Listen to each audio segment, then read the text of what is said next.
Oh no, my camera doesn't work. Yes, your camera does work this week. Oh, it's broken. Oh no. Oh wait, are we live? I don't know. Are we live? You're the one that supposedly clicked it. I haven't gotten a notification that we are live. Okay, good. Oh wait, we are.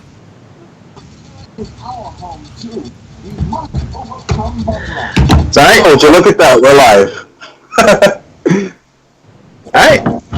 Brett? We are gathered here today to talk about wrestling. How do you run your own streams? Because I have it already, planned out. Alright, so today we are brought... Oh wait, I fucked it up again. Okay, alright, I got this. Alright, so today we are gathered to chat about some wrestling. And here with me at the moment, right now, is the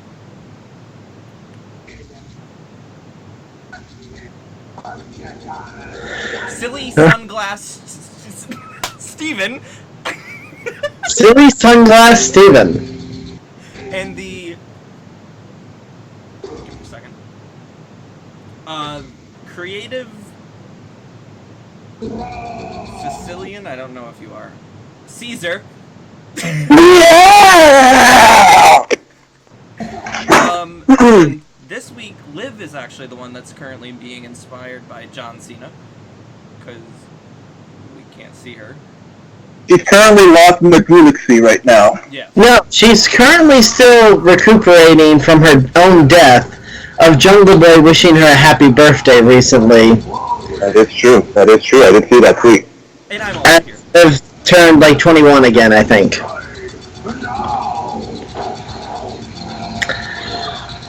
And of course, the speaker that had trouble coming up with names for his good friends here. Hey, you gotta give me credit. I used Sunglass Steven in that. That was very creative. He is the alien invader locked away in Area 51, being given prison food right now. It's still there?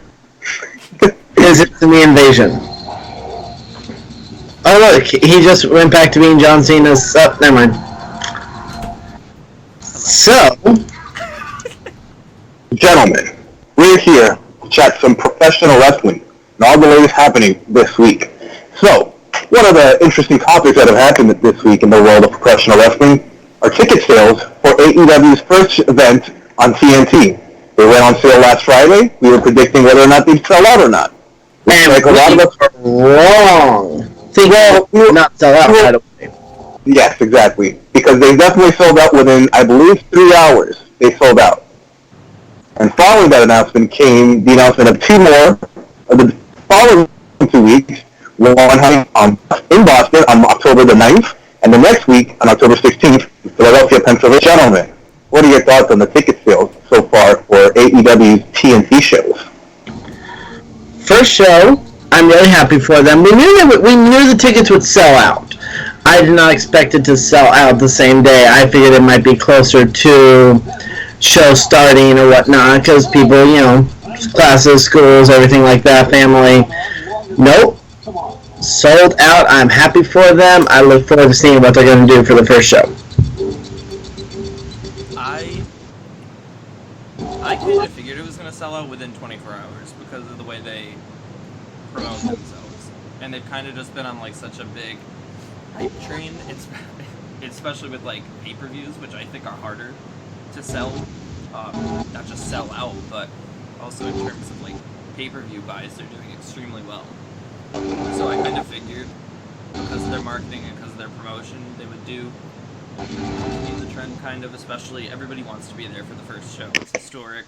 It kind of sets the tone for the product that we're going to get. We're only getting little glimpses of things that we're, hopefully going to get on the show, but we're not getting everything that they're going to offer.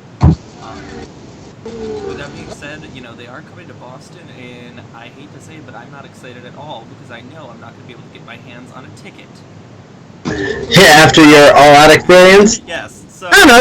You'll probably have better luck than All Out. Oh my God, it's Liv! she's no longer inspired by John Cena. We see her. It looks like traffic on the Galaxy was a little caught you up a little bit there, dude. Going in and out of Galaxies is tough transportation. So, let's rewind a little bit. We're here celebrating the rebirth of Liv after her unexpected demise via a happy birthday wish from Jungle Boy of AEW. They're friends now, apparently. They're best friends now, apparently. Yeah. Yeah, he treated me yesterday too, so it was pretty cool. Planning the wedding already, huh?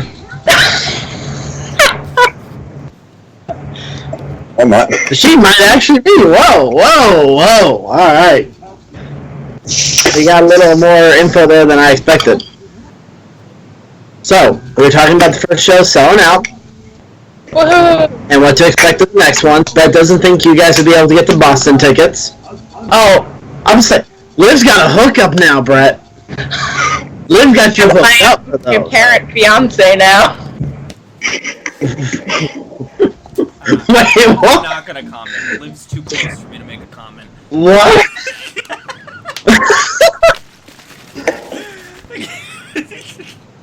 On the third episode of AEW, you'll see Liv, Jungle Girl. But like Liv, you know, she's over here in like less than an hour.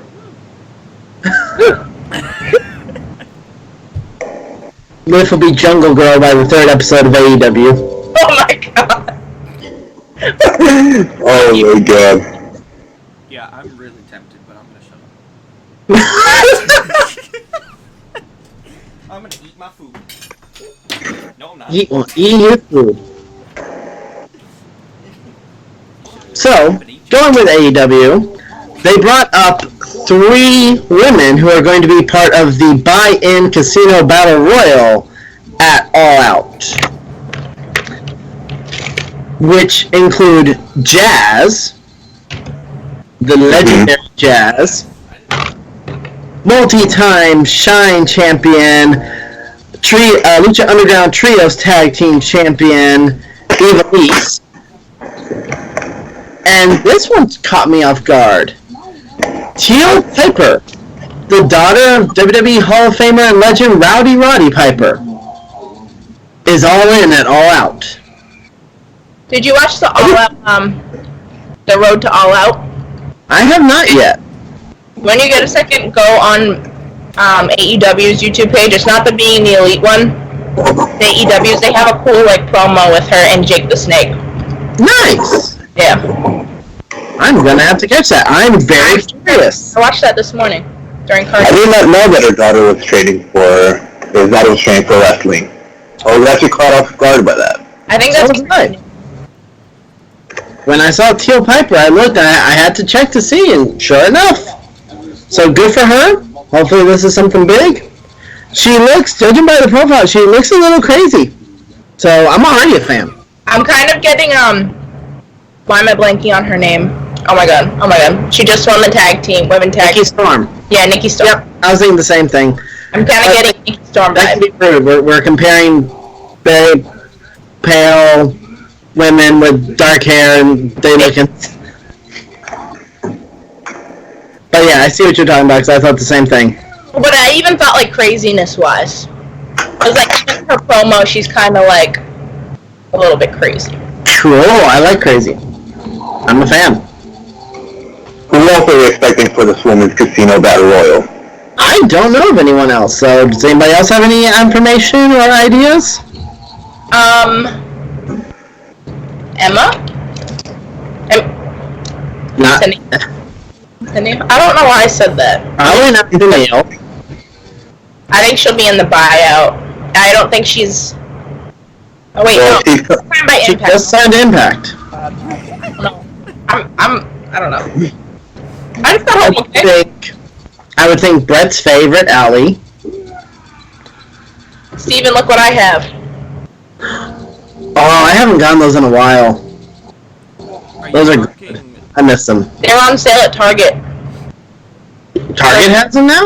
Yeah, $1.50. Ooh. Which are good for these ones.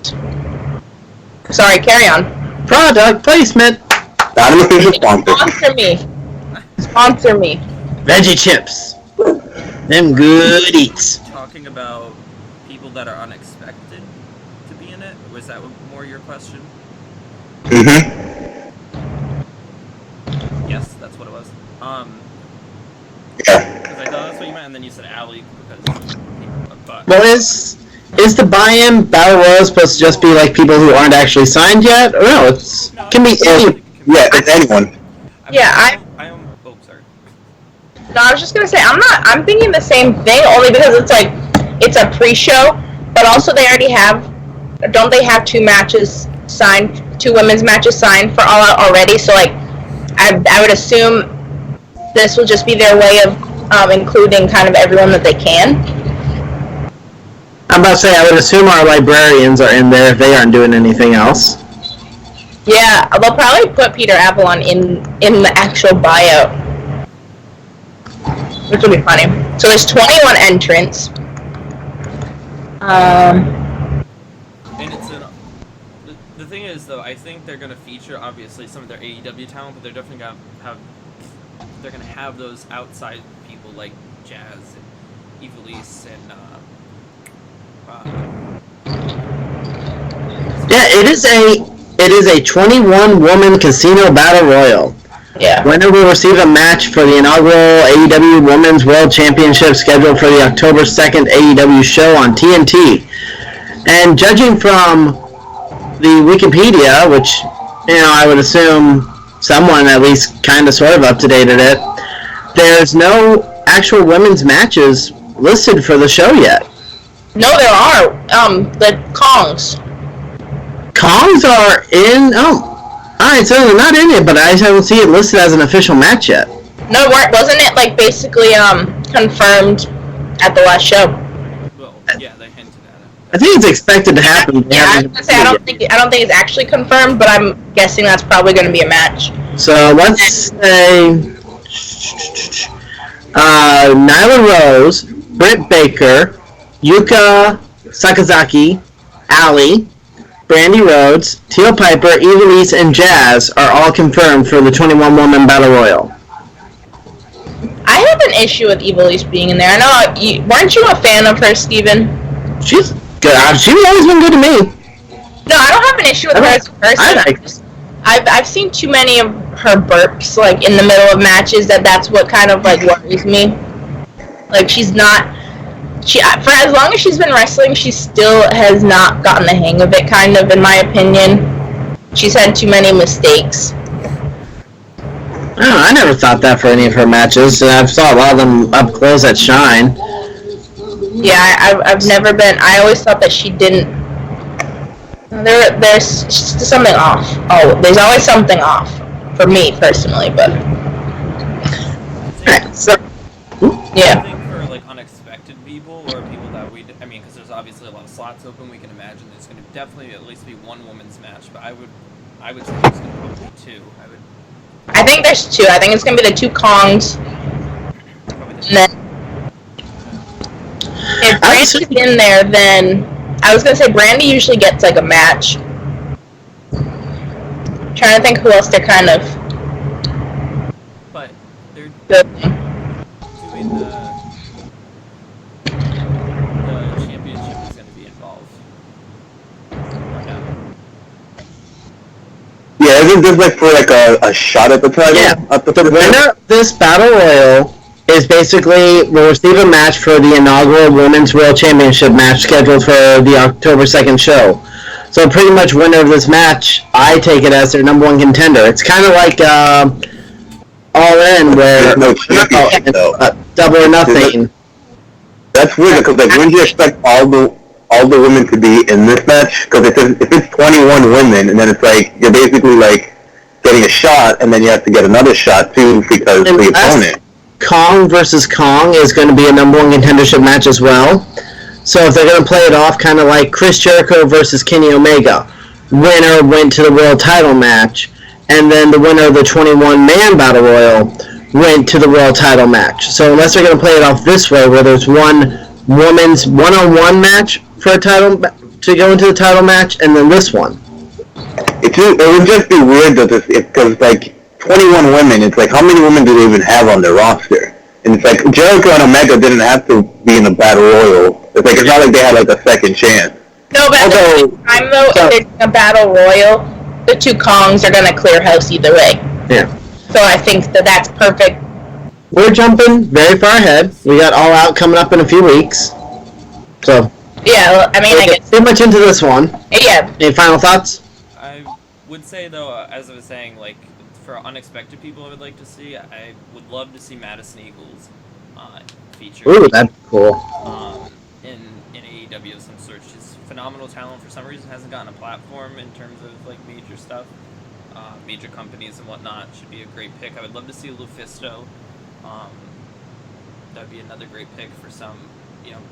Ooh, Lufisto. Yeah, for a big platform, she definitely deserves that, especially with everything that's happened. If we're gonna do what we're kind of discussing, if the Kong match is gonna end up being the number one contender match, what are you laughing at, Caesar? AJ Lee. AJ Lee is gonna be in this one. She's gonna win it. Wow. Yo, you guys want to say CM Punk? I'll say AJ Lee. Anyways, so what I'm thinking is, I mean, I guess that could make sense at Caesars if that happens, but I'm guessing there would have to be like a way bigger surprise if they're gonna have someone try and like go directly up against the Kongs.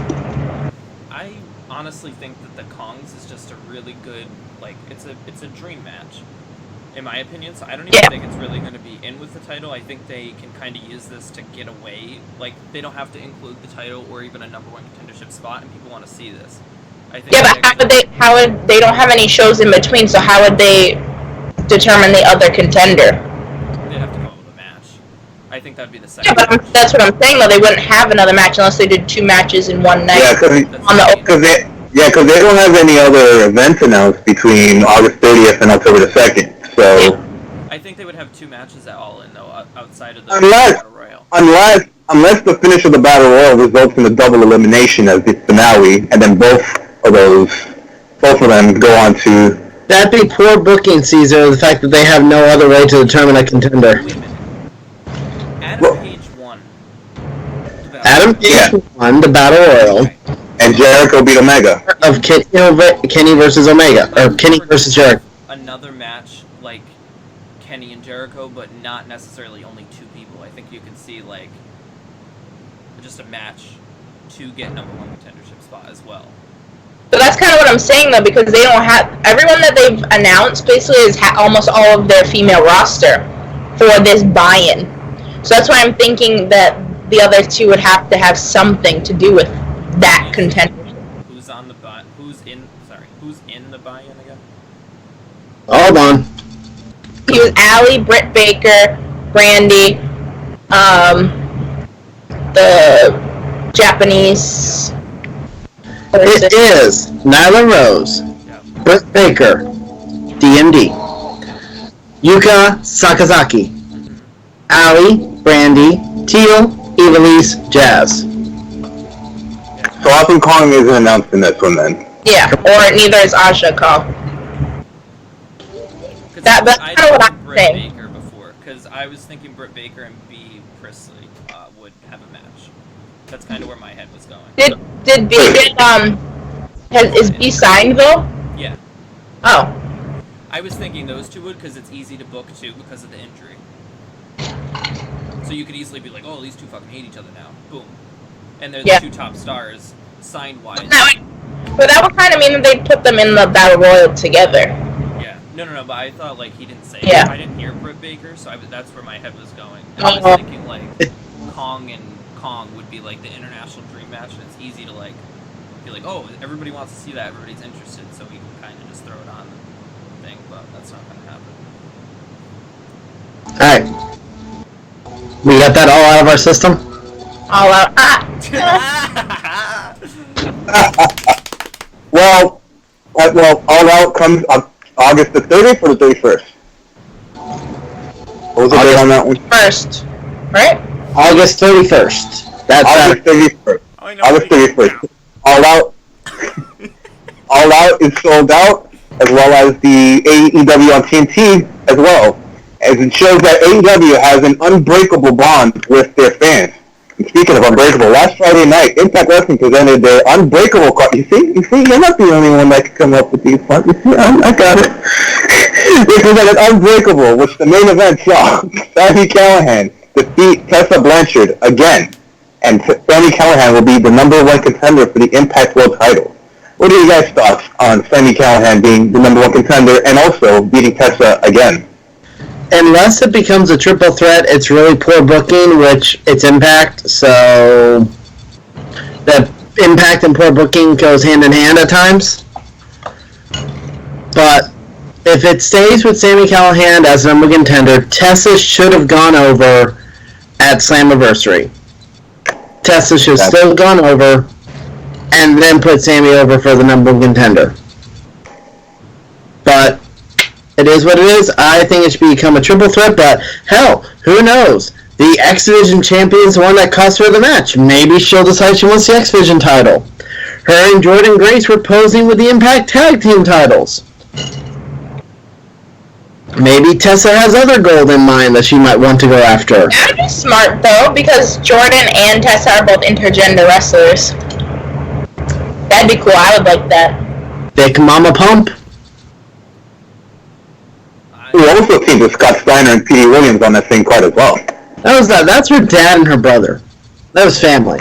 I honestly don't think that I think they've got a unique shot for what's Impact with this whole story. I think they almost can't mess it up because they have so many options. Which means they will. No, but like honestly, Sami winning, it was another great match. So like, it worked in that sense because for the card's sake, it was a good match, a great match. And then in addition to that, if you think about it, like we were talking, I don't know if it was last week or 2 weeks ago, but we were kind of like, what is next for Sami? If he loses, like where does he go from here? I honestly think he probably, not in terms of like his talent, but I think product wise, I think he needed somebody to like kind of put him over in a way. And Tessa, you know, she's on top of the wrestling world, so what better way to do that and also kind of, you know, work in a nice intergender program. So I think it works in that sense. And now that you have Tenille signed, she easily has the biggest following on the Impact roster currently. Tessa's the perfect first feud for her. Yeah, because Tenille's not going to come in and she's not going to fight. I don't really see her fighting Rosemary, Havoc, or Su Yung right off the bat. I just don't see that happening first. I think, you know... Or Taya. Or Taya. I don't see her going into knockout settle immediately. I think a lot of people don't want to see that too, because where she is, like, you know, nobody remembers her Woman of Honor career. So, like, and that's not her fault, but, like, people are going to still have that kind of viewing of, like, oh, she just got out of WWE and she's being handed the belt if she feuds with Taya. So I don't think they're going to, I hope not. When was the last time she was in WWE? It's been 2 years at least at this point, hasn't it? It has, but I mean, nobody really... My point is, though, the last time that people remember seeing her work was in WWE. They don't remember her Ring of Honor career. Yeah, no. I saw it at the Atomic Wrestling in Florida, so that's pretty far from WWE. Yeah. No, but I think in terms of, like, especially, you know, you have to think about people that aren't able to make shows. There's tons of wrestling fans that just watch.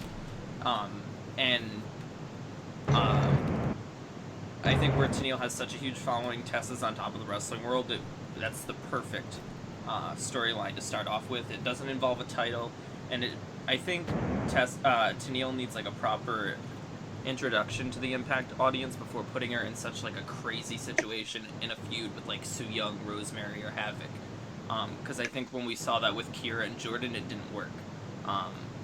Because we don't really know them, and then they're in this whacked out feud. Mm-hmm. So, I don't know. Olivia, your thoughts? I don't care. Wow. Amazing perspective from one Olivia. I agree with Steven in the case of like making a triple threat, mostly because like it seems like Brian Cage still has a bit of a health concern regarding his back. So in the case that he's not able to properly like have a one-on-one match against Sami Callihan, you can easily put Tessa into that match. But then again, it's also like, if you put Tessa in that match, you would have to expect her to win that match as well, and the championship. At this point, you would. I think if you keep inserting her in the world title picture and opportunities for it, and you don't give it to her at some point, you're just going to piss off your audience. Exactly, because it would be a different, scenario if she had won the match originally and she lost to Brian Cage one-on-one. But if you're teasing the idea that, like, she got screwed out of this match and you're putting her in this match, but yeah, she's not winning, then what exactly is the point of putting her in the match? Like, there's a good chance, though, that maybe, like, if she does continue intergender wrestling, like, we saw Jay Chris get involved, is she probably going for the X Division Championship, maybe? I think all the shit Impact gets, Impact is... The one thing that they definitely nail is not forgetting their history and revisiting feuds. Like, they're incredible at that. Definitely. I would make that argument, and I think that Tessa, kind of stepping away from the world title picture, this is the perfect time to potentially make Sammy champion. If Brian Cage is, injured heavily or, needs time off or whatever the case may be. Because Sammy's done so much for the company, he hasn't been in that top spot yet necessarily, in terms of being champion. He's been the draw. Tessa and Tenille can have that initial feud to get Tenille into the company, get used to the, the audience and whatnot, and then Tessa can always go back when Sammy's champion. It's not like when Sammy becomes champion, that's it. I think that's only just the beginning. In a lot of ways. We'll see where they go. It's Impact. You never know. That rhymes. I try. And that was good. It was good. I won't run that one down. Speaking of running down, I'm stretching here with that one. See, I was going to say, speaking of trying, someone's been trying to take out Roman Reigns for like the last week and save us all from Michael Cole, the big dog! Oh my. But this Monday, Roman Reigns was confronted by Samoa Joe in the parking lot where he was apparently almost run down. Not a wrestling reality run down, just run down by a car. You might say road rage was taking place. Taking it back a bit there, Mr. Steven, on a Throwback Thursday. Anyways, but yes, on SmackDown, we learned that it was Eric Rowan who was responsible for the run down. Learned that Allegedly. It's allegedly Rowan. This information came out of force by Roman slamming Buddy Murphy's head into a wall and forcing the information out of him. That would not hold up in court. Rowan has not admitted to any of these allegations, nor has Daniel Bryan. But of course, the rumor going around is that they're both set to kind of feud with each other. But I don't know. It's pretty funny because, like, we laughed at the whole forklift stuff, because like it was a guy that was sick, and then like the guy was like a temp, and then the guy wasn't it was all pretty ridiculous. I think it's been a ridiculous storyline. It's like, the funny thing is, it's like they're not even scheduled for a match at Summerslam. It hurts every time during Raw and SmackDown when they had to re-air the footage of the forklift knocking stuff to... Ah! No, I slid out. Oh, I'm okay. No, I don't need medical attention. I'm Roman Reigns. I'm invincible. Can't get hurt. Office charges out. I gotta be there for the premiere. It's such good shit. I want to see that tomorrow. I heard it's good, and Roman doesn't talk in it. Other than his raw. So, all the better. And he hit a cameraman. Maybe it was the cameraman actually that ran him down. Cameraman out for revenge. I mean, how else would they have gotten a camera in that little contraption there? Speaking of the camera, did you notice on SmackDown when they were re-showing the footage of the car hitting him, they had dash cam footage. They had dash cam footage from in the car that I guess Rowan was allegedly driving that hit Roman's car. Dash cam. Nothing to show who was driving, but they got the dash cam footage from inside that car. This is just another case of them like acting like all wrestling fans are stupid. Honestly.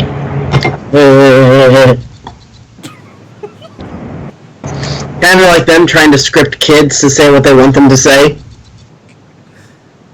CM Punk, CM Punk, CM Punk. Before we get into SummerSlam, since we're talking about the stupidity with WWE, there's videos online. They were running a little segment, something I think it was just to entertain the live crowd while they were getting stuff done.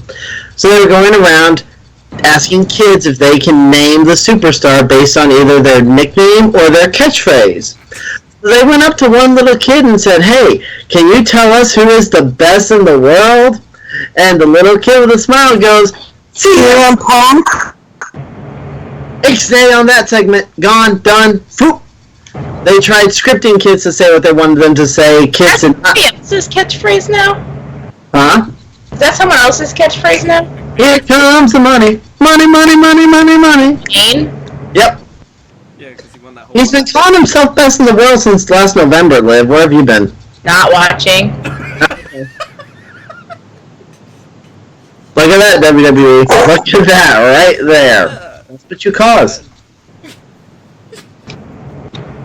So the segment has been thrown away because they couldn't get kids to say what they wanted to say, and they have too much fear of kids answering with CM Punk or Chris Jericho.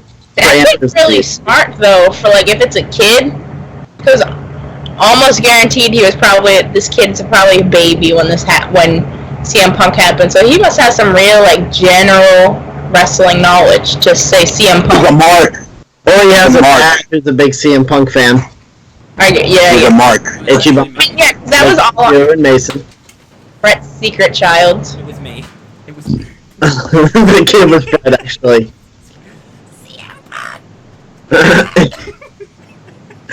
See, when you get clean shaven, you can't tell the difference. So, Right. Yeah. so let's move on to the pay-per-view. Let's move on to SummerSlam. And that's the key. Caesar has left us in regards to talking about. Oh, there he is. I thought you didn't want to talk about SummerSlam. You're there. Alright. So, SummerSlam, of course, is this weekend. However, there is a show that's happening the night before. I don't know if we're discussing that one or... Me. That's NXT right. TakeOver on the night before. Which tickets are still available because apparently Toronto doesn't know what they're missing out on. Or they do. Well, we don't really even know what's happening.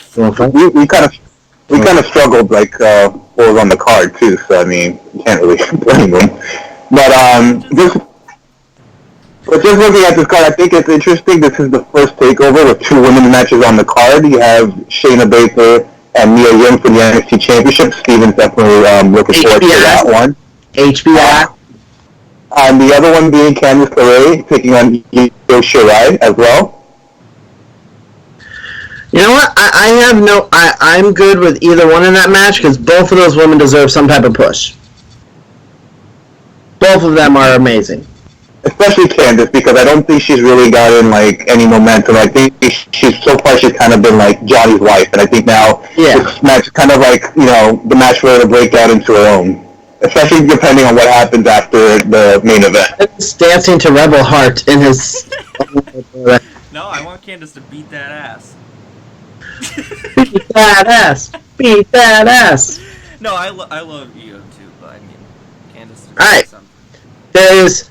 So, bold prediction right here, they're going to have the Undisputed Era just walk out with all the gold with the exception of the women's title. You have Velveteen Dream defending the North American Championship against Pete Dunne and Roderick Strong. Velveteen's going to win that one. I don't see him losing that championship anytime soon. And I see him staying with NXT for a while too. If Roderick Strong loses that match, that's going to be kicking out of him. That's going to be what gets him removed from Undisputed Era. Yeah. The Street Profits, Angelo Dawkins and Montez Ford, which, my God, they are the most amazing hype men on Raw and SmackDown. They hype up the show better than anyone else does. Versus Kyle O'Reilly and Bobby Fish of the Undisputed Era. I do see Street Profits kind of losing this one. It kind of depends too, because like from what I heard, they're pretty much on Raw to kind of promote NXT, but also be like hype men. But if they do like stay on Raw, I kind of do see Fish and O'Reilly kind of winning the championships to further that Undisputed Era storyline if that were to be the case.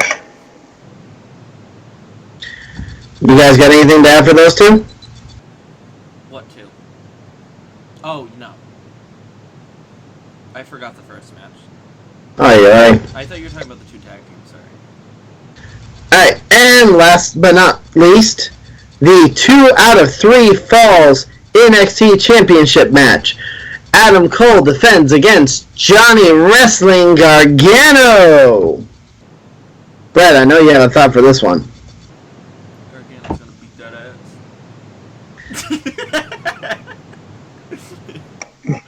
It is a 2 out of 3 Falls match. I know Adam Cole gets to pick one of the Falls. Oh, yeah, wrestling match. Adam Cole picked just a normal one-on-one singles match. Gargano chose a street fight. And should it come to a third fall, William Regal will jump in and select what the third fall is. Have they not announced it yet? William Regal has not, because it's going to be a surprise fall depending if it's necessary. Gee, I wonder if there's gonna be a third fall.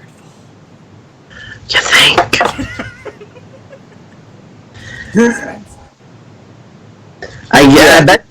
I bet you Gargano wins the wrestling match and Cole wins the street fight. And then Gargano wins the last one. Yep, I agree. You know what? If Undisputed Era doesn't win any of the other matches, yeah, I'm going to go Gargano gets in and Undisputed Era gets brought up. Yeah, because I think this is an interesting one where, like, if either one loses, they will probably be going up to the main roster. Because we still haven't told that story with they haven't paid off the story with Roderick and Adam Cole, which I could see Steven's point of if Adam Cole wins this match, O'Reilly and Fish win the tag titles, but Roderick fails to win the North American, you can kind of break off that feud right there. But I kind of feel like Johnny Gargano needs to win this one because I feel he's more vital to the NXT brand, just like Finn was when he was there. So I kind of see, Gargano winning this one. Ciampa out to return at some point in the near future. So when Ciampa makes his return, who would they want to have be champion? Gargano or Cole? Well, it also depends too, because it's like they also had to go Ciampa come out and celebrate with Gargano, so he might be a face and he might kind of come out to avenge Gargano's loss. But I think Gargano needs to win this one because he's kind of more vital to NXT, and you can lose Undisputed Era. You have the feud with the OC, the original club, the organic club, the something club, whatever. The official club. Too sweet. So that will be TakeOver taking place this Saturday night on the WWE Network, and the next night after that will be the big one. It will be SummerSlam, I believe the 22nd annual, I believe. Sure. SummerSlam. Doesn't matter. Not 22nd, the 32nd annual SummerSlam. It will be taking place in Toronto as well in the Scotiabank Arena, and we have a solid lineup, I believe, Steven. Could you run that down for us? Sure. Let's start with the one down here at the bottom. It is Oni Lorcan challenging for the WWE Cruiserweight Championship against this. Who's the? I love how she was just recently like, oh no, I can't talk about this. I can talk about this. I'm gonna watch it, but like, Who's the champion? Wait. Didn't she go to SummerSlam last year just for the kickoff match and then leave? yeah, the two to see Thea and Drew Gulak. Yep, that's what I did. I don't remember. That's a SummerSlam for a kickoff match, ladies and gentlemen. That's how much she loves Drew Gulak. Yeah, remember when they had the Hardys as part of the kickoff for SummerSlam? And no one was in the arena to watch it. I'd have been fucking pissed. if I get into that ring to see Hardys and like their match just ended. I'd have been pissed. Yeah. But so look, I'm excited for that match only because Oni is very local to Boston. So like I saw him like kind of grow up. Like I saw him and then he became a trainer like at he like had his own wrestling school, right, Brett? Is Liv a little torn here? Huh? No, not at all. Is Liv a little torn? But they're both really funny and like awkward people, so I'm excited to see how this match goes. And they're very good friends in real life. So it'll be a good one. Alright. Brett? Any thoughts? No. Okay. No. I just, it's funny seeing, I don't know what the hell his name is. Oni Lorcan. It's weird seeing him in like a cruiserweight match because I never like saw him as that type as many times as I saw him before he went to WWE. But I don't know. I don't really. I mean, I like both guys, but I don't really know how long he's even been on 205. I think this is his first. I think it's probably his third match. He's been there. I think he's after WrestleMania. He's been in and out. I mean, if he was there, part of the product, the 205 Live thing for a decent amount of time, I honestly would pick him, but I don't know. Sorry. Alright. He's the boss. So I know we're gonna have thoughts on this one. This one, there's gonna be some thoughts on. It is Charlotte Flair versus Trish Stratus. I look at the card right now, and it's interesting because I feel like there's like 4 matches that could probably main event this card. You have, both main championships, the WWE and the Universal, and I feel like the Becky match could probably main event as well as probably this one too. Dude, did you forget that Brock Lesnar's on the card? I did remember Brock Lesnar was on the card, but I also know that this event takes place in Toronto, and I feel like the hottest matches are going to be the ones involving the Canadian women. Yeah. I feel either one is kind of viable to be in that main event spot, especially like would you have them end the pay-per-view with Brock Lesnar? Like I know, logically, WWE, like, Brock Lesnar's the man. Well, Brock Lesnar's the guy. The man, someone else. But I don't know. I just feel like either one of those 2 women's matches will probably be best to headline that event because I don't think anyone really cares about the Brock Lesnar match the Kofi match. I think there's some excitement to it, but I feel like there's more for either one of these 2 women's matches. Yeah, but Brock's probably main eventing. So I don't understand like why we're still hyping him. Like I just don't get it. But let's get to Brock when it's Brock's turn. Oh, that's all I have to say. I probably won't even comment on any of these. But this week we kind of had a lengthy discussion on this one last week. I think Charlotte Flair has to win this one, especially because like the next pay-per-view is taking place in Charlotte, and it's a Clash of the Champions, which I believe is an all championship matches pay-per-view. So I kind of see Charlotte getting the title shot after this one.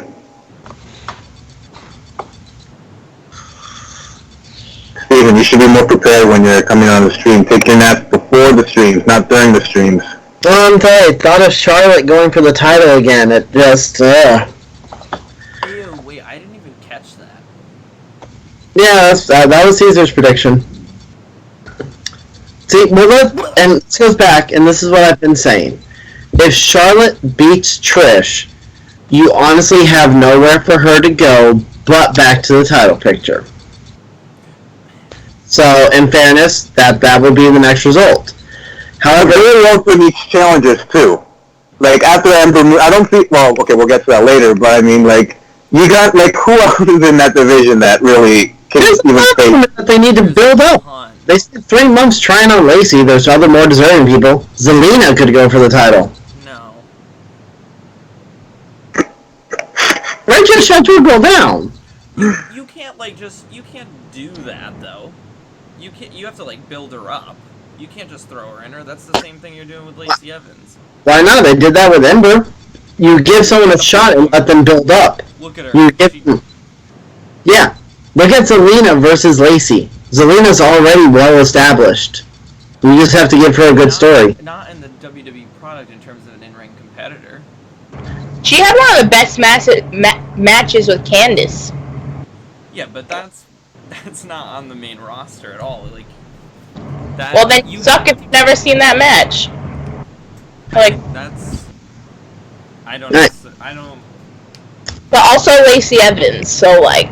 Yeah. Yeah, but there's a difference there because I think that's what I'm trying to say, right? Like, Zelina is obviously a much better wrestler than Lacey, but to have her first program be for the championship, it's kind of like.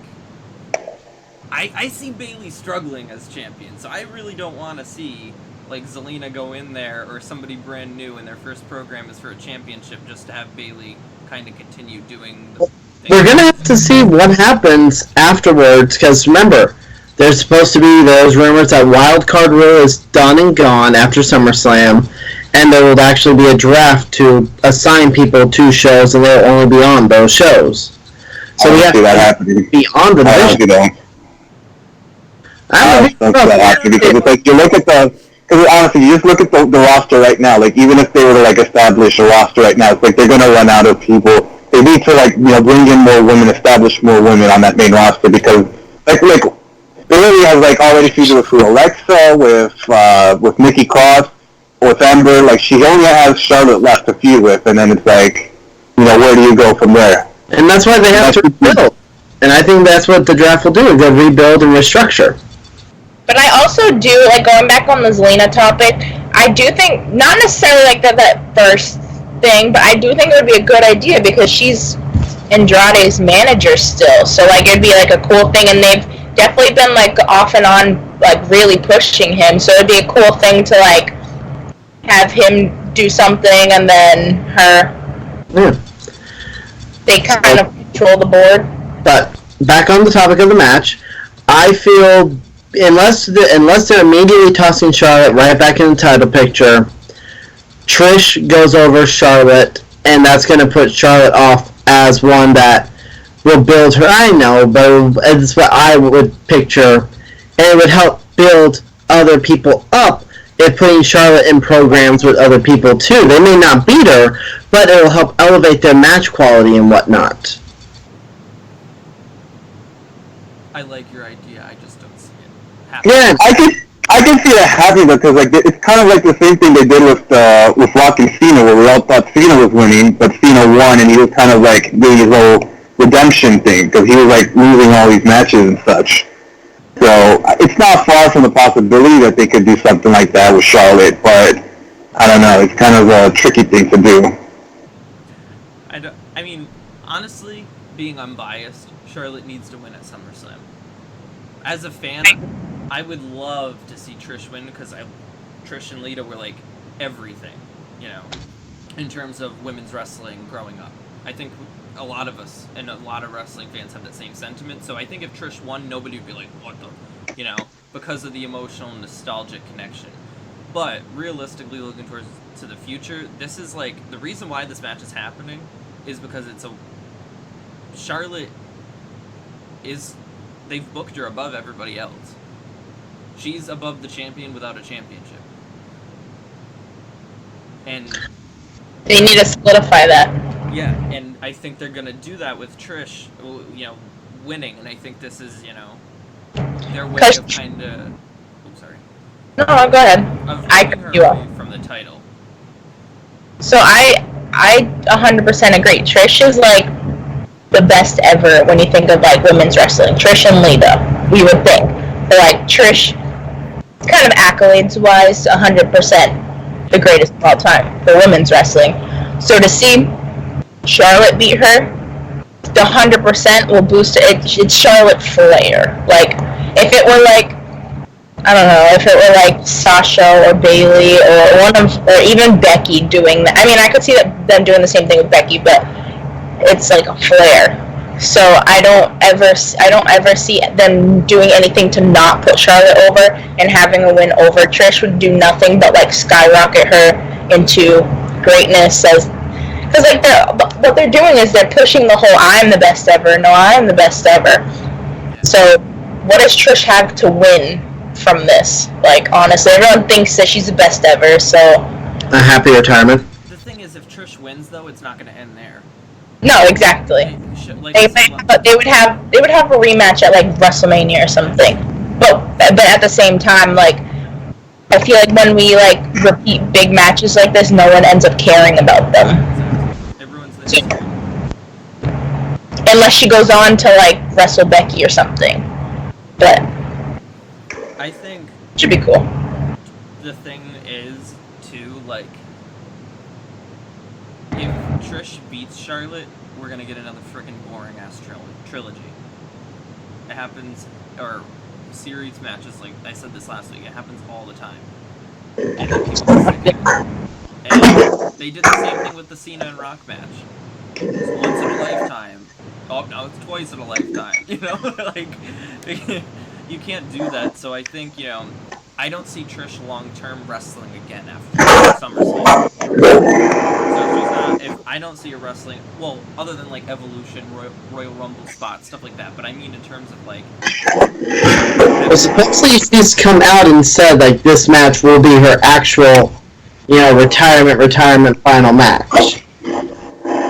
In Toronto, in hometown, in home country. So then she's definitely losing, honestly. Yeah. No, then I was literally... It's the retirement match, like, almost everybody loses their retirement match. Trish won her last retirement match. So that she definitely does not need to win another one.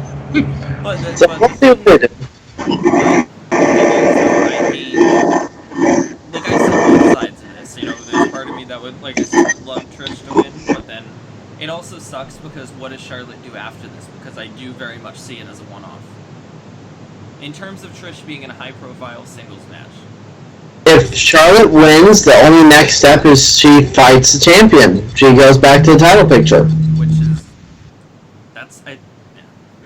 What about if there's a chance that Trish does win this one? Because, like, she has said, like, it is her final match. Like, do you see a possibility of Trish versus Becky coming out of that for the championship? As, like, the one last run. Like, she beat the supposed queen, the best, wrestler in the women's division right now. So she wants to, try to solidify that with one more championship run. Stupid. Feel she'd have to tie Flair. Because then they have to do it at a big pay-per-view, too. That's part of the reason why this is big, too, right? Because of the history of SummerSlam, and it's one of their biggest events. So, like, if you were to do Trish versus Becky, in my opinion, SummerSlam is the second biggest pay-per-view, other than, like, WrestleMania. It is. You don't do it at SummerSlam, then you gotta do it at Mania, and that's, like, it's not exactly next month, or 2 months from now, or 3 months from now. They could probably do it in Survivor Series, because they're going to be in Chicago, and that's a big market that want to promote a big match like that. I just don't see it happening. Or Rumble. What? No, I don't see it happening either. Yeah. I mean, I would like for her retirement match for her to win, just because, like, it's like a nice thing, and I know a lot of, like, wrestlers, like, leave the business, they're like, like you said, Charlotte is basically higher than the championship right now. So, honestly, a loss to Trish wouldn't hurt her. So neither one of these two losing would hurt. But I'm curious to see where they go with it. Where they go with it, but I think when you have a superstar that's more important than the championship, that's not a bad thing. I think it's a bad thing that she's the only one that's like that. yeah. And there's nobody even close to being in that position. Not even close to Charlotte. What's it? Becky was when she after last year's SummerSlam. But now her big thing is she's the champ. They're not even really letting her fully embrace the man character and what made it so interesting. They kind of have to do those edgy moves where, like, oh, she was going over to Raw and her face was busted open. She's doing, she's cutting in on interviews and saying, hey, I'm listening, or stuff like that. Yeah. they're not doing that enough. So the man character has kind of, been knocked down a bunch of pegs to where she's the big deal right now, literally because she has a championship. Go. Speaking of big deals, before we go further with that one, next match just announced on SmackDown. Dolph Ziggler versus Goldberg, because everybody deserves redemption after last blood money in Iraq. They announced Matt Riddle's going to be on the watch-along for SummerSlam. I hope he's going to be watching this one. I hope they get his live reactions for this match. And I hope he's high while watching it. Watch-along with the crowd, or like... It's something they do like in the back. They gather people to sit around in the back and watch. Yeah. But, they have a segment together. That would be really... Like a backstage... That would be really funny. I mean, Matt Riddle, or not even Matt Riddle, thanks, Caesar. Goldberg's got to want to look good after the last Saudi Arabia show. That was just so awful. So very, very awful between him and Undertaker. Like, the loser. Like, he does, that's what he does, is he loses. Yeah. So, I don't see Dolph winning. As much as I love him. The real question is, how long does this last? Does this go over a minute or under a minute? Way longer. Call me on this one. It's going to, the match will be roughly around 4 minutes and 20 seconds. I'd say 2 minutes and 13 seconds. I feel like Dolph needs to get some offense because of the story that they're telling, that, the legends are kind of like, are worn out, their has-beens and whatnot. I feel like Dolph has to at least get a super kick in and a near fall, but then afterwards Goldberg's just going to kill him and then get the pin. I'm with Steven. I think it's going to be a little bit longer, but not too long, only because it's a redemption match. They're not going to want to, they might just want to put him away, but, I don't think it would do nothing but hurt Dolph. I think the theme of our, talking for this week is, whether a win or loss would hurt them, but it would do absolutely, Dolph's always kind of been one of those joke characters, but, I don't, the way that they've been going with him, especially when he's been kind of way more serious, I don't think a loss in less than a minute will do anything for his career but, send him back down the road that he was in, have him take another 3-month break or something. Also, they're trying to, redeem the match from last time, so... I mean, Undertaker got his redemption. Why didn't Dolph deserve it? Yeah. Well, I mean, not Dolph, Goldberg. Yeah, I mean, that match was a train wreck, so I feel like they might try and showcase a little bit more and say that Goldberg can actually do a little bit more than what we saw, basically, I would hope. Because even putting someone away so fast would just be like, oh, they booked it to go super fast because Goldberg can't do anything anymore. That's how I would think of it.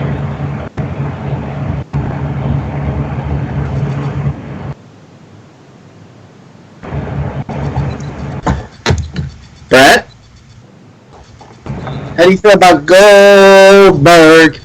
Goldberg. How many seconds does it take to pin someone? That's how long I expect the match to be. Because Who's having to required first, so... They never have given a shit about Dolph, other than that one time. And they try to make people believe, his push is coming, oh, he's changed his character a little bit, he's changed his character a slight bit. It doesn't matter. They value the legends so much more than the majority of their roster. I don't see this being any different. Which is one thing that hurts the roster a lot. Well, yeah, because what happens when Dolph becomes a legend? Or the other people of his generation? They're not going to get the pops that The Rock gets and, the Trish Stratuses get and all these other people because their fucking careers... They're jobbers. Alicia Fox was considered a legend in the Raw reunion, so... I mean, it's not going to Dolph definitely... pop. Dolph's probably already thinking of his Hall of Fame speech right now, if Alicia Fox is already be considered a legend. Oh, good lord. I just really don't understand why they would make it a quick match if, like, the match that he had, his last match, was such a disaster. Like, I get it, because that's, like, Goldberg's thing, is quick matches like that. But that match was so bad, they need, like, a real redemption. Like, this literally gave himself a fucking concussion.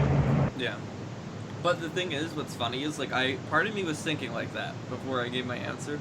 But the other part of it is, it's almost 2020. And Goldberg is the second biggest pay-per-view that WWE has to offer. Yeah, I guess. I mean, they never. Why would I think that they'd change their mindset now? I guess I agree. It's kind of like, when is this gonna stop? Is it gonna stop? Never. Never. We're gonna have like an elder championship next week or something. Goldberg. Yeah. Oh, the WWE Legends Championship. That's what the 24/7's gonna turn into eventually. Segue. No, there's nothing for that, but my God. I love seeing Jess the ref be used for the pinfall at the doctor's office. But wow. Poor Maria, the first pregnant champion, lost on bed. So, anyway, the next match listed up. It is for the WWE United States Championship. It is Ricochet challenging AJ Styles. Well, I hope this match, I hope it opens the show and kind of like that X Division style of match that's just the action is totally non-stop. but oh man, we're just killing the puns today, man. Woo! I feel like the last pay-per-view they were kind of hurt because they were hurt because they were so deep into a card, but they were so deep that there was still a lot more to go. And I feel like putting this one in the opener, making it a fast-paced match that both guys are definitely capable of, I feel is definitely the best way to kind of go with these two in terms of the match. I do see AJ Styles kind of keeping this one, especially when Gallows and Anderson just won the tag titles.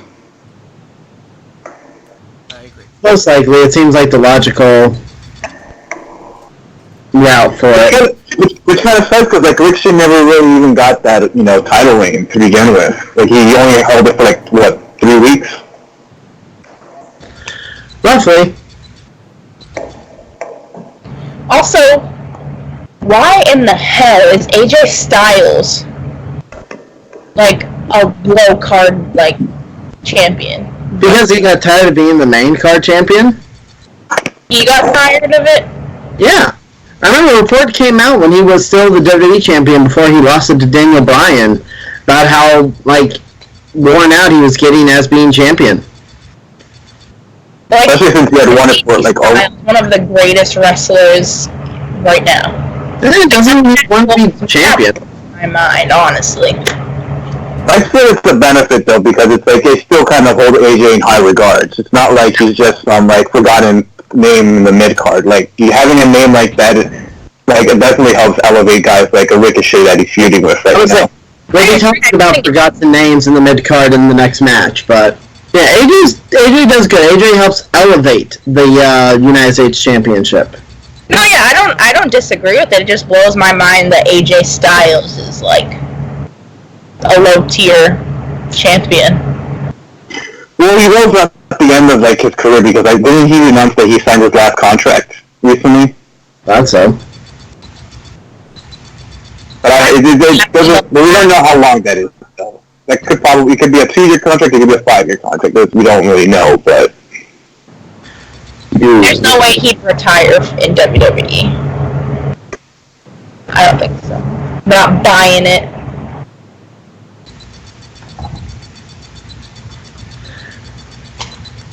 Alright, anyone else have anything for that one?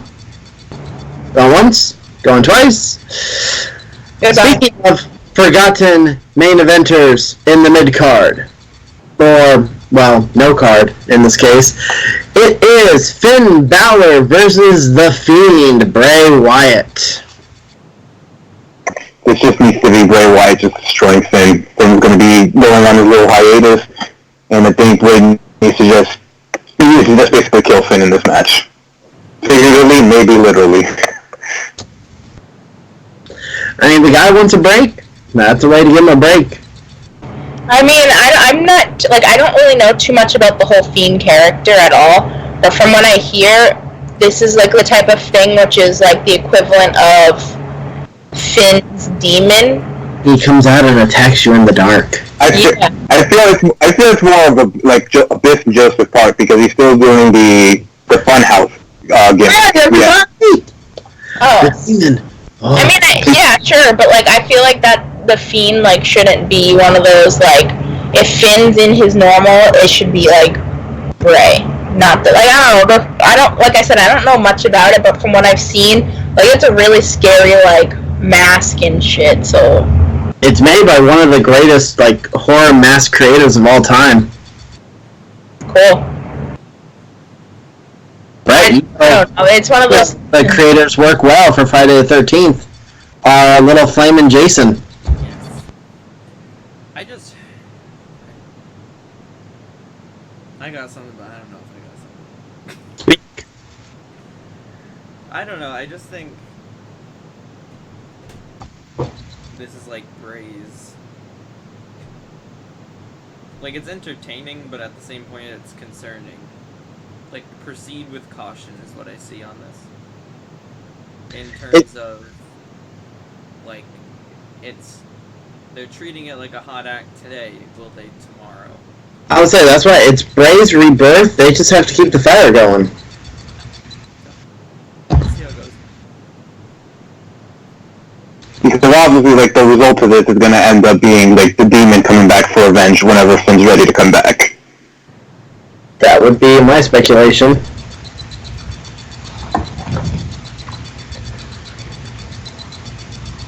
Alright. So, we all kind of going, Fiend is going to go over on this one. Yowie, wowie! He's going to do something that not everyone might like. That is Funhouse Bray Wyatt, because he doesn't know how to control his alter egos. I'm so confused. Like, one second he's the guy from Blue's Clues, and then the next second he's like Michael Myers or some shit. I'm saying, like, I feel like the Fiend should be like a Demon King, where it's like, it's just like a thing that's it's a very important thing. Not that, like, I think he should come out in, like, a sweater vest and khakis we haven't seen what the Fiend's going to do for matches. All we've seen right now is the Fiend attack. So we're not going to know until SummerSlam what's going to be the extent of the Fiend character for matches. Is he going to wrestle with that mask on?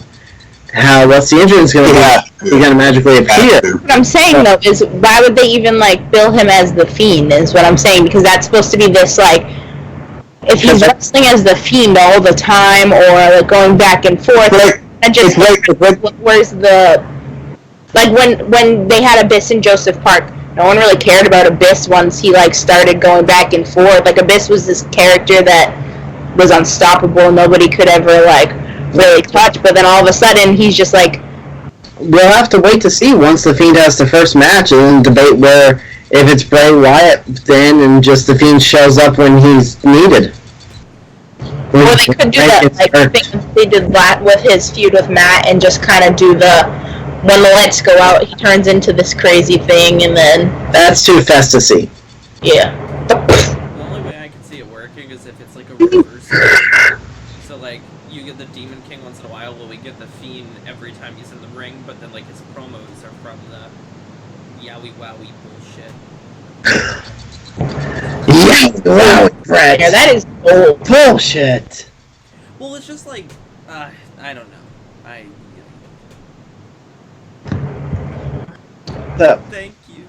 Next. Speaking of shit, it is Kevin Owens versus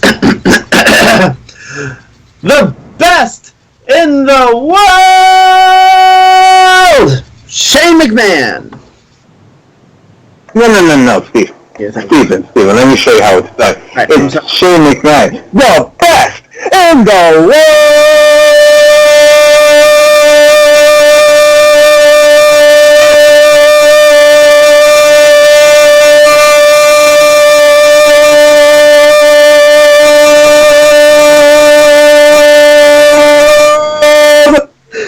Shane McMahon!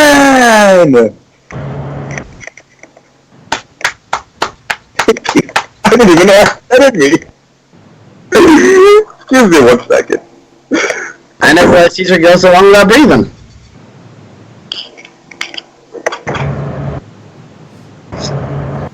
I got oh jeez. You a thirsty hoe.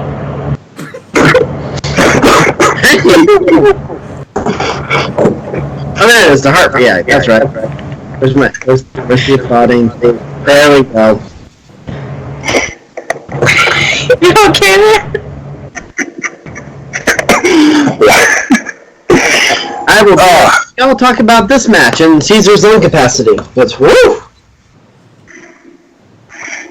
Okay, well, this match, I mean, I think this is all definitely alluded to Kevin Owens kind of getting the win on this one, and I don't know, it seems like it's a weird stipulation to just only put on Kevin Owens. If Kevin Owens were to lose, he leaves SmackDown. I don't know if it's just SmackDown or WWE, but it's interesting because I feel like Kevin Owens could win this one, but I feel like because there's no Shane stipulation, I could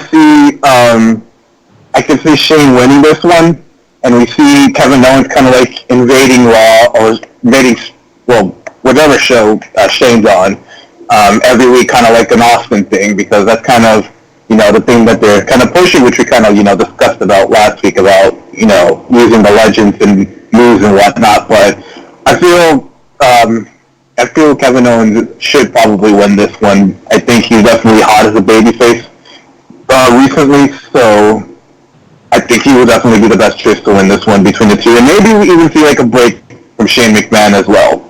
Because I feel like I don't know, I enjoy seeing Shane, but I just think the push is just not warranted for someone like Shane. I feel Shane should be kind of using his power to kind of rub, give other stars the rub, much like Drew Galloway, but Drew was kind of more of like Shane's setup guy. But I feel Kevin Owens needs to win this one.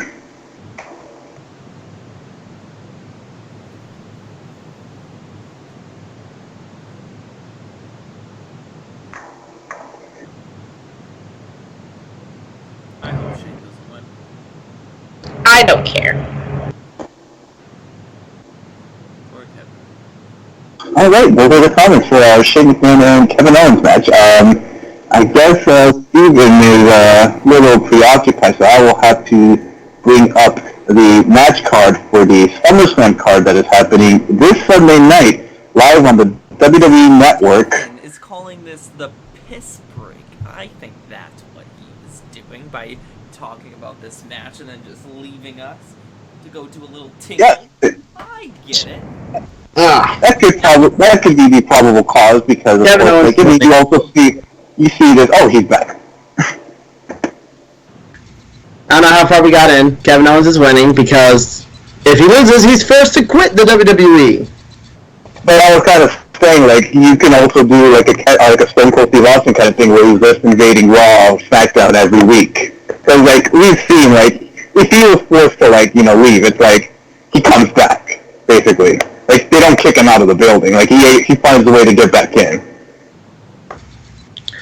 Duh, because remember when John Cena was fired due to the Nexus? Yeah, and he was on Raw like every week ever since, and came back and got his job back like within 2 weeks after that. Something like that. So did everyone give their thoughts on this? Yeah. They did. I'm sure Liv had so much to say about the match. So I know she's the biggest Shane McMahon mark around. Yeah, we had to cut her promo down. Yeah, they had to stop talking. Wasn't Shane in one of her top 5 hotties? Yeah. But now he's annoying, so now he's been reduced. Paycheck.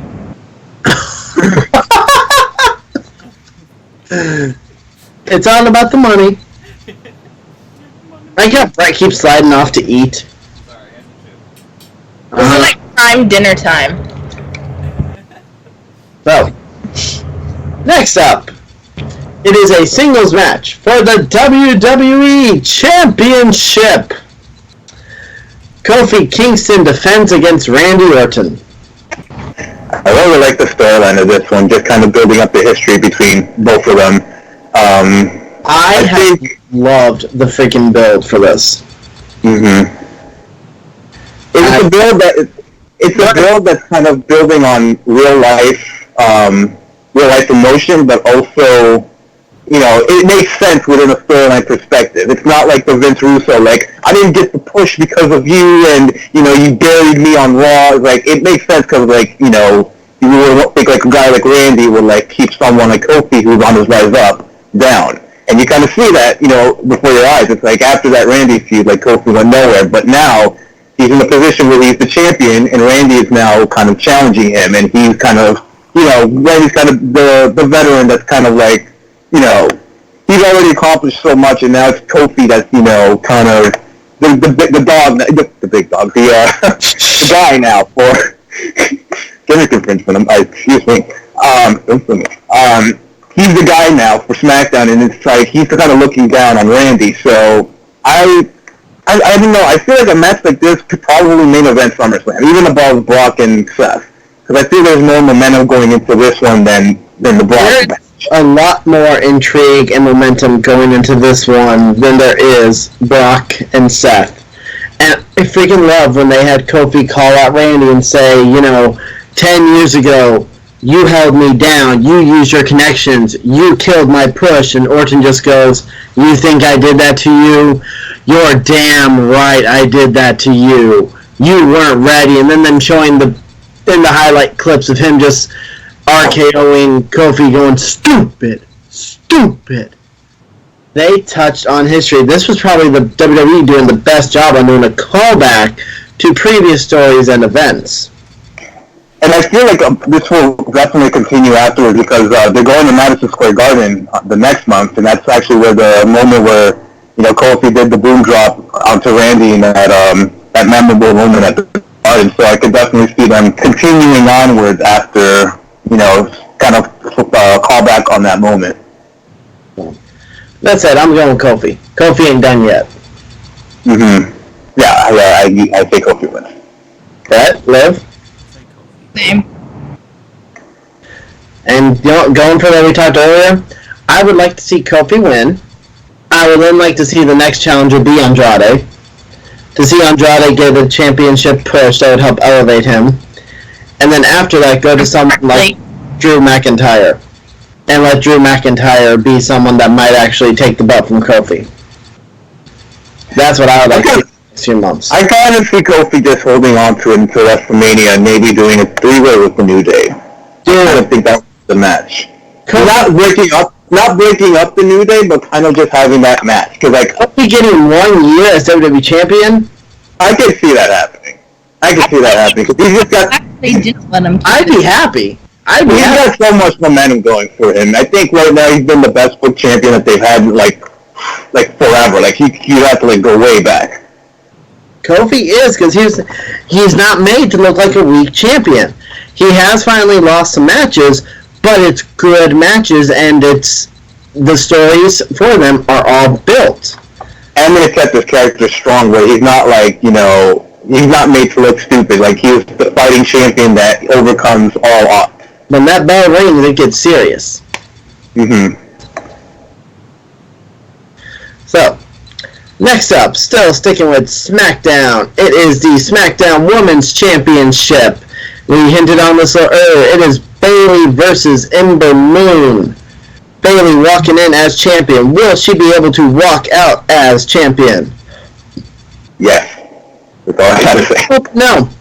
I want Ember Moon to get it. I would like to see a new era, as far as at least the SmackDown Women's Division, for when it comes to champions. I don't think anyone cares enough about Bayley being champion, so I think best decision would be just take the belt off of her. Letty boy. Yeah, I would say Ember deserves this. I think they need to start building up other people. I don't think they need to move anybody from NXT. I don't think they need to keep signing talents. I think they need to start actually pushing what they have instead of the friggin' 4 horsewomen all the time. I think that's the problem they keep running into, is that if 2 of those 4 women aren't champions, then the division is... The championship pretty much doesn't mean that much, but the division itself is always put on the back burner. I mean, I would like to see a change in that, and I think that starts with Ember becoming champion, and then you can have people like Carmella and Sonya Deville easily challenge her by building them up as well. And she's kind of on their tier right now, so having her become champion, it doesn't... I'd love to see Sonya get a run at the championship. I've said that before, I'll say it again. And you can also throw Mandy in there, and Asuka and Kairi Sane. You just have to build them up properly. Kairi Sane and Asuka. I don't know if you guys understood that reference.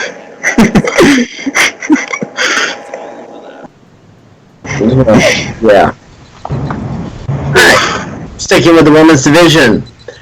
It is the Raw Women's Championship, which is Becky Lynch defending against Natalya.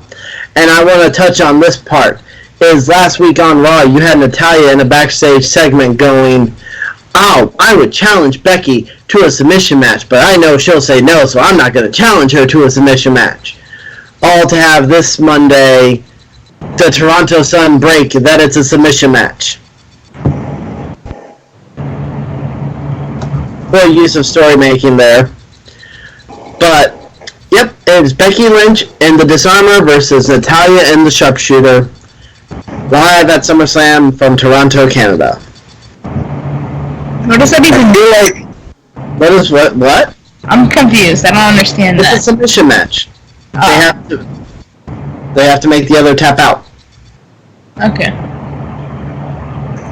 I feel like this match should be the main event, and I feel like Natty should win this one. I feel like that would be the perfect way to close the SummerSlam. Alright, I'm going to put it like this. If that match actually got to main event SummerSlam, yes, there would be no doubt in my mind that Natalya would probably be walking out as champion.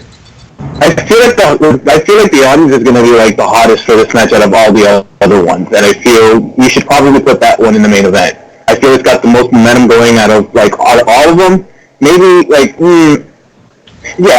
would say definitely out of all of them, because it's been a great rehab for Natty as well. And I think Brett kind of touched on this last week. It would definitely be very beneficial for Natty to kind of have that revitalization. Main eventing, the second biggest pay-per-view of the year, beating what was one of the hottest acts in the company. I feel that would definitely be a big benefit for Natty, especially having that her hometown crowd just erupting for her, getting that victory, making the man tap out as well. I think it's a perfect ending to book for SummerSlam this year. Which, here's my thought for it. We have two Toronto daughters, Trish Stratus and Natalya. So, they're not both losing. So, But they're also not both winning. Yeah. Well, they could do it both winning, but if Trish loses to Charlotte, Natty's beating Becky. There's not a doubt there. I think this needs to happen for Natty to beat Becky, because as we've talked about the past few weeks, Becky has definitely lost her momentum and no one really cares about the man anymore. So I think it would be best for her to go back to what she was doing beforehand. Man comes round. She does the best when she's not being watched too much. She thrives in that. But, again, you can say losing the belt might be the best thing for her, but it all depends on what story WWE is going to do with her without the title. They have to want to do something good for her with it. Yeah. I mean, my only thought would be going back to a Charlotte-Becky kind of a thing, but I really hope that's not the case. I think they are the two best currently, but I don't want to see it anymore. Alright, Brett, the floor is yours. Ooh, wait. What if I don't think they do this, women tag team champions. Charlotte and Becky? Yeah, no one would ever beat them. Ever. No. Stop. That ain't good shit, damn it. I don't think Charlotte beating Trish necessarily clues us in that Natty's winning, because I think the Four Horsewomen are always protected So I don't necessarily put it past them that Becky and Charlotte are both winning. Becky and Charlotte are both winning. But I do want to see Natty win this match, because I think Becky is one of those talents that she's so close to being able to thrive without the championship. They just have to put, like, literally minimal effort in and just put her in the right situation, in the right segment. Where Natalya, I think Natalya's career has kind of been, it's been alright, but it's not nearly as great as it should have been. Because she's easily one of the best wrestlers on the roster, and I would argue in the world for women's wrestlers, because of how technically sound she is in the ring, and she can literally work with anybody and make them look good. If you look at a lot of people's careers in WWE, especially them breaking in and everything, not just backstage, but also in front of the camera match-wise, she, kind of gets them started in a lot of ways. And I think, though, Natalya thrives as a heel, and these promos prove it. The backstage promos and, the promos with Becky, at the top of the ramp and everything, kind of just, that kind of product that you get out of Natalya is, I think, one of the more entertaining characters, too, and one of the more entertaining speakers. And then when you have her, she's one of the best wrestlers. That's somebody that you definitely should put the championship on. And then factor in the fact that it's in Toronto, it's a submission match, and it's in SummerSlam. SummerSlam means so much to the Hart family. Submissions, like, the Sharpshooter is easily one of the most popular and most recognizable submissions, and it's in, Canada, and more specifically Toronto. So, like, why would you, I don't know, I think it'd be almost like a disservice to Natty to make her lose, to be honest. What are the... Go ahead, sorry. But what makes me nervous is that Becky, they've put a lot into her, and they're starting to promote her a lot, video game cover and other things like that. So that sort of thing kind of makes me nervous because of the position that she's in, company-wise. They've also touched on the fact that with the submission match, there's no rope break, there's no rules, there's no disqualification. Meaning anyone can get involved in this match. Which I'm kind of like saying, like, I was about to say, what are the chances? Because it's a Hart, we're in Canada, what are the chances if we get a screw job finish in this one? Oh no. It's possible. It is entirely possible. Natty screwed Natty. I just want to see Natty as champion. She definitely deserves it. And I think it's one of those situations where you put the title, much like if you put the title on Ember, by putting the title on Natty, it elevates her and helps her a lot, where Becky isn't necessarily, like, lost without the championship. I think they can do a lot with her in terms of getting the man character back on track. When the moon comes round. Alright. I'm good either way. I can picture either one happening. So, let's talk what most likely, sadly, will be the main event of the match. Probably the least entertaining match on the card, which says a lot when there's a Goldberg and a Shane McMahon match on there. It is Brock Lesnar defending the Universal Championship against Seth Rollins. Let's talk about Seth since becoming Universal Champion. The man got put in storylines with Baron Corbin. Got put in storylines where he was only known as Becky Lynch's boyfriend. What? This is the title. Whoa. I just blew your mind, right, Caesar? You mean to tell me that Becky Lynch's boyfriend is Seth Rollins? It's Seth freaking Rollins. Becky Lynch's boyfriend is Seth Rollins. Yeah. Seth Rollins is the boyfriend of Becky Lynch. He's the man's man. I'm just hearing about this right now. Why have I not been informed of this? Why have I not gotten any notification about this? Like, what's going on here? I have not been informed. Why am I not up to date on the fact that Becky Lynch's boyfriend is Seth Rollins? Yeah, see, you would think that would be the talk. This is the stuff you do that gets us bored with people. When Seth Rollins goes from the Beast Slayer to just being the man's man, you did something wrong. the poor guy... Fingers, that's what he did wrong. Twitter fingers. Yeah. And now the poor guy, they released a trailer for WWE 2K20, which the catchphrase for it is "Step inside, be the man," and your cover superstars are Becky Lynch and Roman Reigns. Roman Reigns, who used to just call himself the guy, while Seth Rollins referred to himself as the man, and a third dude in that trio just referred to himself as the dude. The dude. I don't know what you're talking about. That was the third guy? I don't know what the third guy? His name was. John something nowadays? Johnny come lately? But I digress. He probably wasn't elite enough. We're killing the puns these days. My God. Woo! I don't know that. What's up? What's over here? Who's going, champ? The look on Brett's face, he wishes he could have had the puns on that one. Anyway, so what do you guys think? Brock retaining or Seth getting it back? I'm gonna have to steal a line from Liz here. I really don't care. I really don't care.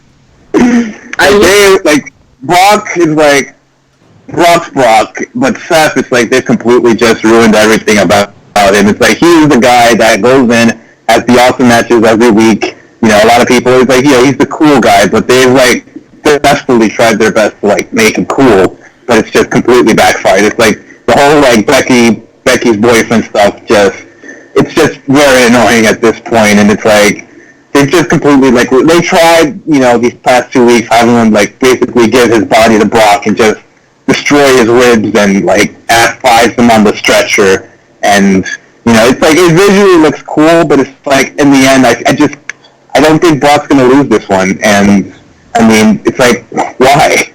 Why is Brock still the champion? What purpose is there for Brock to be champion right now? There's no reason for Brock to be champion right now. But I also feel that there's no reason for Seth to be champion right now, because it's like he lost the championship, and I didn't feel like, if Culture would have lost the championship, there would definitely be outrage. But if Seth winning it has done nothing. There's been no emotion for Seth losing that championship. And I just feel like, honestly, what does it really matter? Especially if Brock's winning, then it's like, now we have to wait until, September or November, whenever Brock comes back.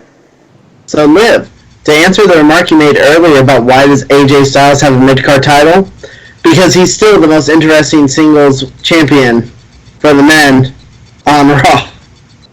Also, he's not a big, sweaty man.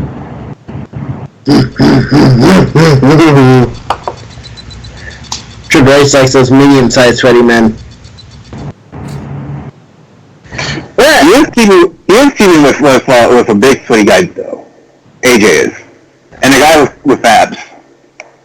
Brett, I know you have a lot of thoughts for this match, because I know you're the biggest Brock Lesnar mark around.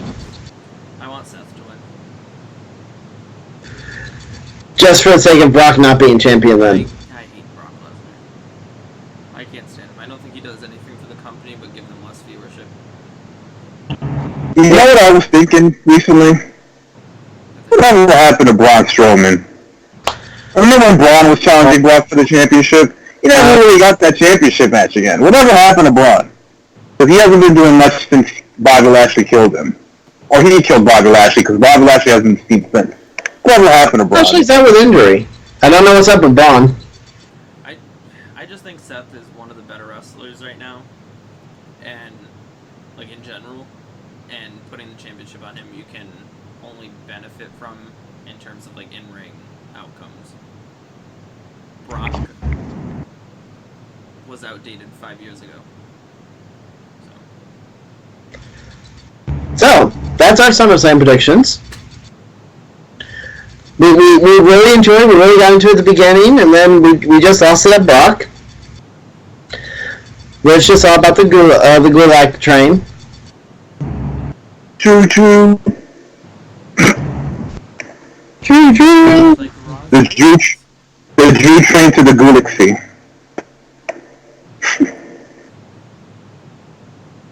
And And yeah, TakeOver's probably still going to be better than SummerSlam, as it normally is. I don't know. I feel SummerSlam could be a great card. There's only like, what, 10 matches announced? It's usually like a record-breaking for the least amount of matches in this era. Which means they'll probably toss in like 5 more somehow. Well, I mean, because a lot of those rumored matches, though, were like on TV this week. Like Aleister Black and Sami Zayn happened on SmackDown, Rey and Andrade happened on Raw. A lot of those matches, and the tag titles as well, the women's. Mm-hmm. Congratulations to Alexa Bliss and Nikki Cross. I think I was torn on that one. I think SummerSlam. I want to talk about the shade that WWE threw, which then makes me still wonder what is the update on Sasha Banks. Because remember what the rumors were when Sasha and Bayley lost, and supposedly they were throwing fits backstage and whatnot. On WWE, like, exclusive on websites and whatnot, they were showing after the Iconics got pinned in this Fatal 4-Way Elimination Tag Team match, they were throwing fits at ringside, going, no, that was 2, that was only 2, no, we're still the champions, asking for their belts, ready to walk away, ready to do this, ready. So I was like, oh, was that their shade that they just threw at Sasha and Bayley for them supposedly throwing fits at losing the belts? I thought I heard that Sasha and Bayley wanted to get rid of the belts. They wanted the Iconics to... I heard nothing about that. I mean, it's all hearsay rumors. Like, they were throwing fits in the locker room. Because Bayley just recently did an interview where she said that WWE never gave her and Sasha a chance with the title. I think this was like a couple days ago. But I also saw an interview with Bayley and Sasha saying they actually for the Iconics to be the first winners of the belt. Because it was their idea. Oh, well, maybe they pushed for it to be the first winners. Sasha and Bayley's idea, but they suggested that the Iconics be the first winners, and then Bayley and Sasha would take them from them. They may have pushed them to be the first winners, but they were supposedly the sore losers. We won't know until Sasha gets released from her contract and does a podcast with Jericho. Oh, God. Oh, my God, I would love that. Brett's already thinking about it. He's envisioning as she prepares for an All-Elite debut. Or wherever. I don't know. I just think that she's much better suited to I feel like she'd go to Japan. I would love to see her in Stardom. That would be good. Or Tokyo Joshi Pro. I don't know. I think she deserves much better, and I think she's one of those talents, especially after being away for so long. You know, even when she was at her height, she was still winning the championship and not even getting a title defense, so I don't see that changing. Hey, at least she got to have one title defense with Bayley as tag team champions. Yeah, more than she ever got as the singles champion. Yeah. Still a shame, though. Especially when you're extremely talented and, you know, you're easily marketable. You have a different look, and you have a different persona and gimmick name and everything that works well with your character. But it's a shame WWE just doesn't do much story-wise for multiple people, for multiple reasons. But I digress. It's boss time! On Monday Night Raw! I don't want to hear that again from Michael Cole. Let's see, we mentioned the segments. Oh, SummerSlam 2020 going to you guys in Boston next year. Did you see my tweet? I did not see your tweet. I said, keep these spelling marks out of my city. But I said South by accident, but it was funny, so I didn't delete it. Wow. That's live. Alright, we mentioned the buy-in. We mentioned TakeOver. It's like, and Boston gets the second AEW show. Liz just going to be going crazy there. No, I'm not going to SummerSlam. Fuck that shit. Until someone you like, until Zelina's in a SmackDown Women's Championship match. That would be the only thing that would get me there. Even Drew wouldn't get me there at this point. Yeah. Let's see. Yep, that pretty much covers everything. You guys have anything? Shirt. I like your shirt. Thank you. I was listening to Mingo on the way home. Yes. Ah, there's her. Keep these smelly marks south of my city. I mean, south works, I guess, because we're pretty north, but it was funny. It was funny. I got a couple of texts of people laughed at that. Oh, really? Alright, anybody else have anything else they would like to add to tonight's stream? No, not really. I think we covered a lot too. I think we went over a lot. Good insight overall. So. Whew, boy. It's going to be an interesting weekend with TakeOver and SummerSlam, and we'll get to be back here next week to talk what happened and, you know, what were we right on? What were we right on? Were we wrong on? What do we have completely, you know, insanely wrong? And I'll still be lost. But it's okay. And Liv will still be Liv.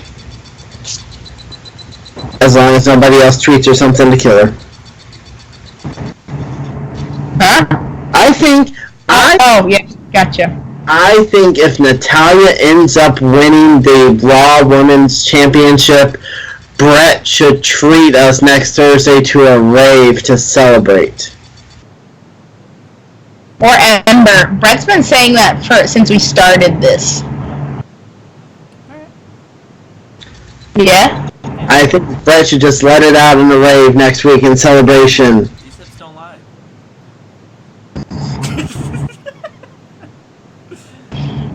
So there we go. Let's see. See if we can get Brett showing off some of that energy and hype from the invasion. Like he's showing off that Tessmacher cheek in the corner. Those hips don't lie. Oh my gosh. This You'll be there. girl might have a booty, but this boy got hips. Wow! Tune in next week. Segue. Hold on. I got my I'm on Twitter real fast. I have to quote that one. Brooke may have a booty, but this boy got the chips. Tag her. Make sure you tag her on that. Tag her and tag me. Oh Lord. I don't know if I can. I need to do it when you're doing next time I catch you doing the rave. Yeah, because I feel like that's really random to just tag her and she'll be like, what? Yeah, next time I catch him raving, that's gonna be up. Alright, Caesar, you want to close this up? Alright, we were talking about social media.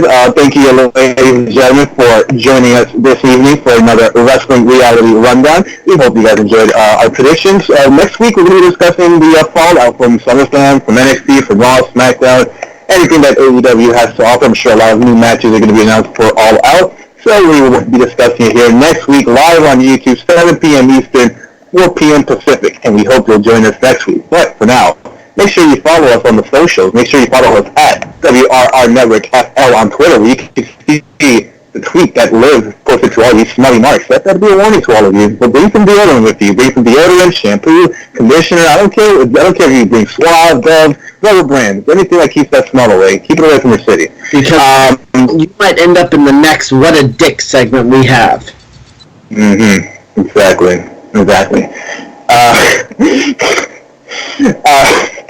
At WRR Network on Instagram, Wrestling Reality Rundown on Facebook, and we're all individually on Twitter at The Red Standard, at LiveLive1122.